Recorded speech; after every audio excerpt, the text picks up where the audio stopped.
Shalom saudara dan saudari, selamat datang kembali.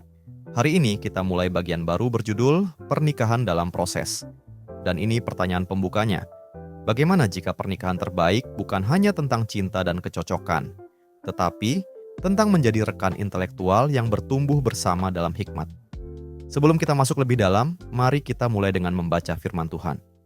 Amsal pasal 1 ayat 8 sampai ayat 9, pasal 4 ayat 3, pasal 6 ayat 20, dan pasal 10 ayat 1. Hai anakku, dengarkanlah didikan ayahmu, dan jangan menyia-nyiakan ajaran ibumu sebab karangan bunga yang indah itu bagi kepalamu, dan suatu kalung bagi lehermu. Karena ketika aku masih tinggal di rumah ayahku sebagai anak, lemah dan sebagai anak tunggal bagi ibuku. Hai anakku, peliharalah perintah ayahmu, dan janganlah menyia-nyiakan ajaran ibumu. Amsal-amsal Salomo. Anak yang bijak mendatangkan sukacita kepada ayahnya, tetapi anak yang bebal adalah kedukaan bagi ibunya. Pasangan sejati dalam hikmat. Ada satu hal yang mengejutkan dari dunia kuno. Saat itu, perempuan hampir tidak pernah mendapatkan pendidikan formal. Tapi di awal kitab Amsal, baik ayah maupun ibu digambarkan sedang mengajar anak laki-lakinya. Ini terlihat jelas di Amsal, pasal 1 ayat 8 sampai ayat 9, dan pasal 10 ayat 1. Sang ibu bukan tokoh sampingan. Dia adalah suara otoritatif yang membentuk kehidupan anaknya dalam hikmat. Dan untuk melakukan itu, tentu ia harus lebih dulu memahami hikmat.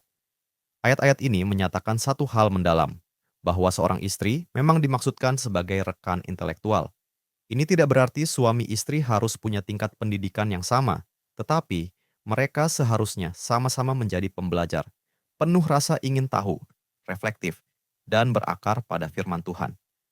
Menurut Alkitab, pernikahan yang kuat adalah dua orang yang saling membantu bertumbuh dalam pengertian. Mereka menghadapi tantangan hidup bersama, mereka mencari hikmat bersama, dan jika mereka menjadi orang tua, mereka menjadi dosen bersama di rumah yang penuh kebenaran dan kasih. Mari kita berhenti bentar dan mikir.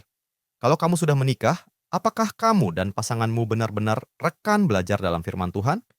Kalau belum menikah, apakah kamu menghargai pencarian hikmat seperti ini dalam pasangan masa depanmu? Mari kita berdoa bersama. Tuhan, kiranya umat-Mu memasuki pernikahan di mana kedua pasangan mengenal dan mencintai firman-Mu, dan di mana mereka saling mengajar, serta mendidik keluarga dan komunitas mereka. Jadikan rumah tangga kami sekolah Alkitab dan pasangan Kristen sebagai guru, serta murid satu sama lain. Amin. Terima kasih telah bergabung dalam pembelajaran Alkitab hari ini. Jika Anda merasa diberkati melalui firman ini, bagikan kepada keluarga dan teman-teman Anda. Jangan lupa untuk like video ini, tinggalkan komentar, dan subscribe channel kami agar kita dapat terus belajar dan bertumbuh bersama dalam firman Tuhan. Tuhan Yesus memberkati.